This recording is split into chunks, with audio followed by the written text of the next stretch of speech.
Marah tak dibelikan burung, bocah 7 tahun lapor polisi, Kapolsek terkejut. Bocah laki-laki berusia 7 tahun di Cibeber, Cianjur, Jawa Barat, melaporkan ibu kandungnya ke polisi gegara hal sepele. Saat mendengar alasan bocah 7 tahun itu laporkan kandungnya, Kapolsek pun langsung turun tangan menangani masalah tersebut. Momen saat bocah 7 tahun laporkan ibu kandungnya itu ke polisi diunggah oleh akun TikTok @cibeberupdate, Selasa, tanggal 17 Oktober tahun 2023. Dalam rekaman video tersebut, seorang anak kecil, didampingi oleh 2 orang dewasa, terlihat berada di kantor polisi. Bocah laki-laki tersebut mengaku ingin melaporkan ibu kandungnya karena tidak memberikannya uang sebesar Rp100.000.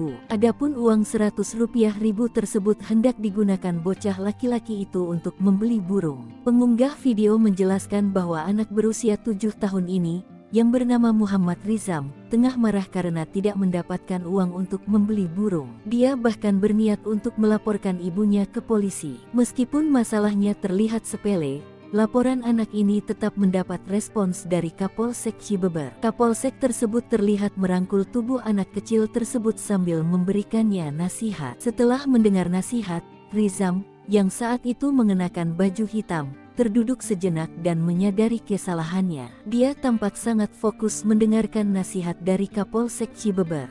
Beberapa polisi yang berada di lokasi terlihat tersenyum melihat sikap Rizam. Sebelum pulang, Rizam dipeluk oleh Kapolsek sambil berpamitan dengan para petugas polisi lainnya. Rizam yang saat itu datang ke kantor polisi dengan didampingi oleh ibunya pun akhirnya pulang. Mereka langsung pulang setelah Kapolsek mengantarkan mereka ke depan gerbang kantor polisi.